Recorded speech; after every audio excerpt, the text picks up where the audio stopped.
As the Missouri Valley preview rolls on, we've got the head coach for the Belmont Bruins, Bart Brooks. That's a lot of B's in a row. Good alliteration there, coach. I like it. It's for early in the alphabet. I like it. Can you believe this is your 8th season and that you have been in Nashville that long? To me, it seems hard. I just remember when you were sitting on the bench at DePaul, getting great insight and adding to the value of what DePaul was doing under Doug Bruno, one of your mentors. How's it been so far for you and your family? Yeah, I mean, 8 years. It's hard to say that. It doesn't feel like it. Feels like I don't know what I'm doing still. I'm just trying to figure things out. But it has been, when you look back at it, I probably couldn't have written a better script for how it's gone at Belmont. I love the place. I love the people. I think the stuff that made me fall in love with this job when I was interviewing has proven to be probably more true the more I've lived it. So that's a really positive thing, and obviously the family and having two little boys grow up here has been a real blessing for us. I watch you and your family, your young family grow, and I watch your basketball program grow. It's just incremental steps every year. You're coming off 26 wins, playing in the WBIT last year. There'll be some expectations around this incredibly difficult non-conference schedule that you've put together. Why now put this schedule together with this group? I have no idea what I was thinking. Uh, I have no idea where this came from. Some of it was just we needed a game, and those are the teams that could play. And honestly, like we had a scrimmage with Duke, and we both needed a game. We said, "Well, should we just play?" And so we just now we're playing. So, but more than anything, I think with this schedule, for our program and our team to always take the next step, we've got to put ourselves in position to play against at-large tournament teams. And the more of those you play against, the more chances you have to beat them. And I think that's us. So we've got to win some of these games. Well, here's what I have written down. 3 of the last 4 years, you got wins over the SEC. You've got 4 wins over the Big Ten in that time frame. You've got 5 wins over the ACC. And you've stacked up teams in all those leagues, including the Big 12, to once again take on this challenging schedule. How are you going to navigate and use this to prepare you for the Valley? Yeah, I think probably I've learned a lot in these first 2 years in the Valley, just really understanding what the grind of that season is. And I feel like probably the first couple years, we've allowed our non-conference schedule to linger and beat us up a little bit, because you don't get. It's not like you get a break when you play in the Valley. It's really hard, and that grind. It's helped me as a coach plan better, and so I think we have a better plan going into this season. How we're going to utilize off days, how we're going to not get too high or too low with the results early. I think that's really important when you're playing a long season and a schedule that's as challenging as ours. That we could play great and lose by 20. That's how talented the teams are on our schedule. So I think just keeping the standard of how we want to play, focus on what we're doing to control our controllables, and then hopefully we get some results along the way. But yeah, the grind is real in the non-conference, and then in the Valley, we've got to be really good at the end of the year. So we've got to do everything we can as a staff to prepare our team to be good at the end of the year.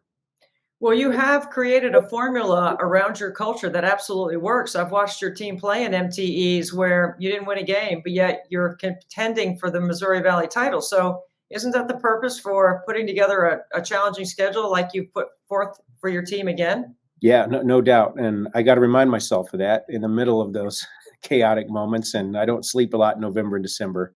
But at the end of the day, there's learning opportunities in front of us, and there's unbelievable opportunities for growth. And we're going to play against teams that they're going to stretch us beyond what we're getting stretched in practice, and that's going to happen early and often. And so I think for us, if we do what we're supposed to do and we put ourselves in position to play in the NCAA tournament, there's not going to be a team that we can match up against that we aren't prepared for. And that's my goal, and that's my plan.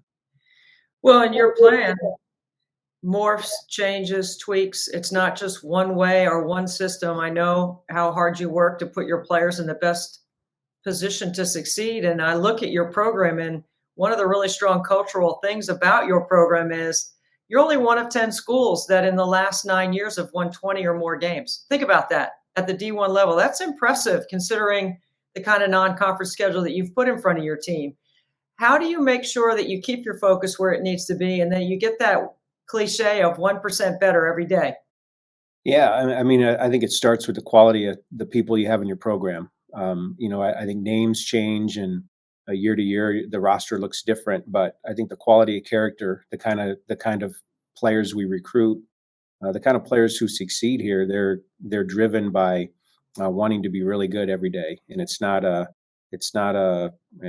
trying to be the Yeah. biggest star and make the biggest splash. It's about showing up and working hard, and they love to be in the gym. And I think that's kind of the culture of our program, and that's led to, I think, consistent success because our players are consistent hard workers. Well, one of those players that's been with you longer than anyone else is Tuti Jones. And I read where you said she could leave as the most decorated player in the history of Belmont basketball. What's it been like coaching her? What do you expect for her this season?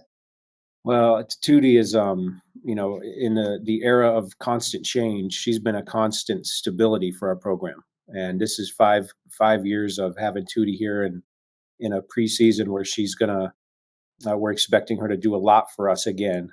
And the beauty of her game is it's evolved every year, and she's grown, and she's shouldered bigger responsibilities as she's aged through our program. And this year's no different. I think she's the best version of herself right now. I think she's the healthiest she's been in terms of just being able to be in everything that we've done for the last couple of months in our prep going into the season. So I'm really, really excited about her and what she's going to bring to the table in terms of leadership, but also because she's playing the best basketball she's ever played, and I think she's pretty good right now. When you've got a kid like that that's been through the highs and lows of college basketball, comes off the injury, she's been one of the great defenders in college basketball. She's a great two-way player, and I know you wish all of them were two-way players, but you definitely have a few of them. Cheesman's another player that's a really good two-way player. One of the ways that you have been able to win is control the pace and tempo, and you can play a variety of ways, Bart, with your group. What does Tuti like the best, and how do you make sure that your scheme follows your best players' attributes? Yeah, I think that's a huge challenge every year, kind of with the constant changes of rosters, is to make sure that your style doesn't eliminate your ability to allow your best players to shine. And we always go into every year saying we're not going to be dependent on a pace of game to be good. That we can play fast if we need to, we can play slow if we need to. And I think one of the things that I love about Tootie is she can create chaos, whether it's in the full court in a pressing situation with that we're going to have some different looks we throw at you this year, but she's also really good at doing that in the half court. And she has a really good feel for when she can change a game with her playmaking on both sides of the ball. And I think for her being on the floor, I think there's a confidence that our team gets when she's on the floor that we're a Tootie play away from going on a run. And that's good for me. Good for A me as a Tuti play. That's yeah. good. We should put that in hashtags and keep that in your social media all year. Tuti play. I'm going to be looking for that during the season myself. One of the things that I love about doing these interviews, Bart, because I've known you for so long, is I know how much family means. And one of the things that I'm always trying to do is always humanize alongside strategize. So we've talked about what your team needs to do. How do you keep the balance? Do you cook dinner? Do you drive your kids to school every day? Are they coming over to the gym after school? What are some of the things that you're doing to keep that balance in perspective? You know what? All of that. I take my boys to school every morning. School's right by our house, so on my way to work, I take them to school, and we have great conversations. Some of them we could talk about with mom, but some, it's just boys talk. Uh, but it's so much fun spending time with those guys, and basically, if I have a free minute that I'm not watching basketball or coaching basketball, I'm home with my family and watching my two boys grow up and varied interests from Star Wars to basketball to anything else in between. And it's been really, really cool for me as a dad that our life, my value doesn't get defined by how we play. And that's been a good lesson for me when I walk in the door, and those guys don't care if we won or lost. They just want to Yes. see their dad. So that makes me have a good perspective about what I'm doing. And that's why you are consistently at the top not just in the Valley, but in our profession as one of the really good guys around the women's game that have helped so many inside the game become better. Bart Brooks, the head coach for Belmont, thank you so much for being with us. Thanks, Deb.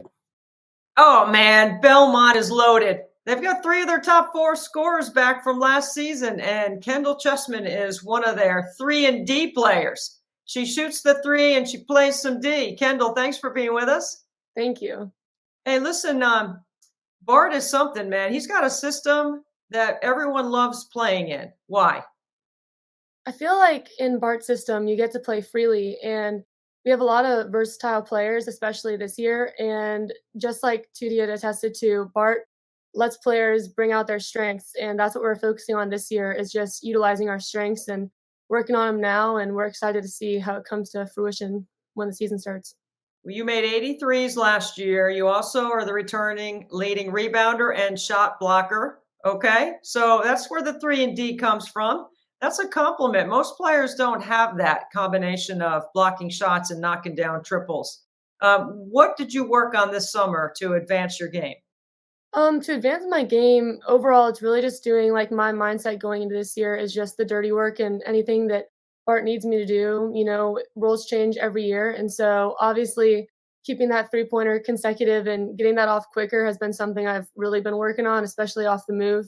And then defensively, just getting on the glass and making those cleanup plays for the team. Whenever a shooter like you talks about trying to get into the rhythm of their shot quicker or get their release off faster, what are the things that you're doing exactly technically to be able to be a quicker shooter or have a faster release? Really just shooting as the ball's touching your hand, making sure that you're loaded before you catch it.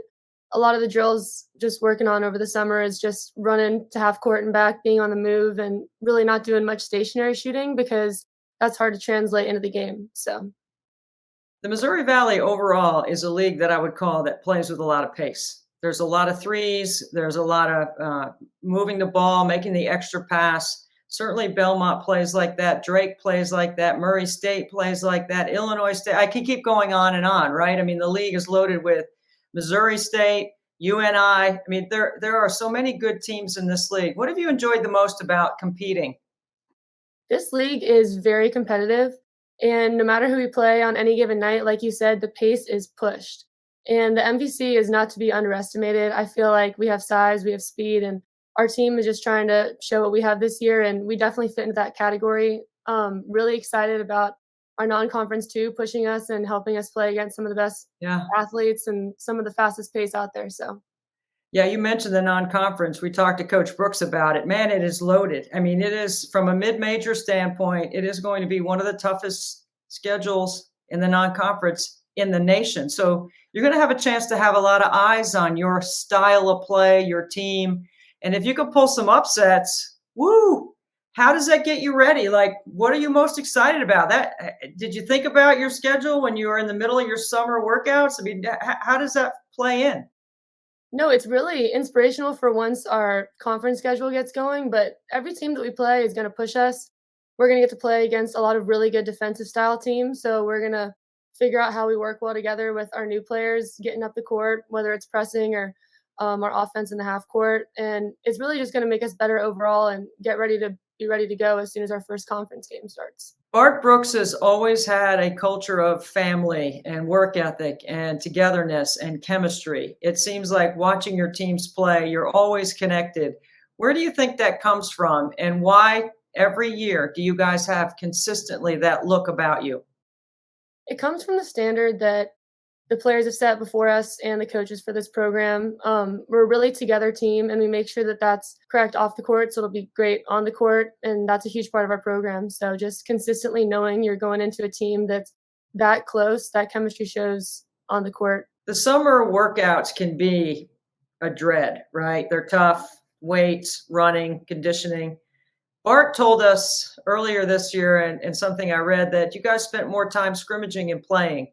What was different about this summer, and what did you like the most about it? I like this summer because just like you had just said, we scrimmaged a ton. And for all of us, we've all agreed that's the best way to get to know, especially our new players, and who works well with who, and the way that we can just be free and kind of work on new things, because that's what the summer is for, is developing and growing your game. And then you get into the system in season and you produce it. So that scrimmage time, that was huge for us to be able to get to learn each other, and you can already see it helping us now in actual practice. Kendal Cheesman, we're pulling for you this year. You're a 3-and-D, you're a pick and pop, and you're somebody we're going to keep our eye on as Belmont moves forward this season. Best wishes, and thanks for being with us. Thanks so much. It is my pleasure, before we begin the season, to have this incredible opportunity to speak to one of the legends in the Missouri Valley, Tuti Jones, a graduate student for head coach Bart Brooks at Belmont. Tuti, it's so great to see you. Thanks, you too. I love your IQ. I love your work ethic. I love your demeanor on the floor. You're such a great teammate. Where does all of that come from? Well, a lot of it comes from being at Belmont for 4 years now. I think I've definitely grown and learned a lot from the coaches here. But also it came from my mom. She coached for 27 years, and I also learned a lot from her just being around the sport, being around basketball. So I got to give her props as well. Your mom was a player. Your mom was a winner. Your mom won as a player and as a coach. You are a winner. How hard is it to explain to people what it takes to be a winner in so many different aspects of life? I think it's really hard. I think that's one of the reasons why my coaches have told me that I need to lead by example. Just like being more vocal and I guess just more consistent, like in practice and in games as well. So I feel like it's easier to lead by example and show them physically as opposed to telling them about it. Your journey has not been easy, right? It's a change in leagues from the OVC to the Missouri Valley, sprinkle in a little injury in between that took a year away. But here you are as a graduate student, right? And you're getting a chance to do some things with an incredibly challenging schedule to put in front of your team. Bart has a lot of confidence in you. Why? I think it's just the relationship that we've built over the last 4 years. Like I said, they've helped me a lot. Bart for sure has helped me a lot. Just a relationship, not only in basketball, but just on a personal level. It's easy to play for someone when you know they care about you, not just within the sport, but just as a person as well. And that's one thing Bart makes it a big deal to make sure that we understand that he cares about us as humans as well. Well, if anybody ever watched you play, and I'm hoping that they're going to tune in when you're playing, because you're an incredible definition of a great two-way player. Most coaches wish every player was a two-way player, but you really epitomize someone who can change the tempo on both ends of the floor by the way you play, whether it's on the defensive end or the offensive end. Where does that drive come from? Part of it, again, comes from my mom. She held the steals record when she played at Troy University, and I was like, I have to beat her. So part of it is just me being competitive and trying to be better than her. But I don't know. It's just something about stealing the ball or helping my team out in any way. It just kind of gets me going. So I just want to do whatever I can to help our team out. So Coach Brooks and I are talking about hashtag Tuti play. And if we throw a hashtag Tuti play out there, what do you think that's going to look like? Maybe a steal, maybe a layup or a pitch ahead assist, and of course a little bit of screaming at one point or another. You've got 3 of the top 4 scorers returning on a team that went to the postseason last year. The Valley's a 20-game conference league. It is a tough league. More than half the teams in the league were above 500 in conference play. That's a lot of balance. What have you enjoyed the most about competing in the league? It honestly was a lot different from competing in the OVC, which both leagues are great, but I think there was just a lot of competition every single game. There was never a game or a time where we could be lackadaisical in our prep and our gameplay or in practice or anything. So it's just fun playing against teams when you know they're going to come and give you 110% every game. Your legacy will be rooted in the accolades and the awards that you've won, and it'll also be in the team success. What do you want your legacy to be when people think about your game and your time at Belmont? Honestly, I just want to be a player that younger kids can look up to. Not just basketball, though, also in school. Like being a student athlete is obviously important, and I take my school very seriously. But I just want to be someone that everybody can look up to and talk about for years to come. Those that don't like the transfer portal or don't like the NIL space or any of the things that we have going on in college basketball are going to love Tuti Jones, because in a landscape where it's easy to pick up and take off, you're going to finish with an undergrad and a master's degree from Belmont University. Congratulations, Tuti. I can't wait to watch you play this season.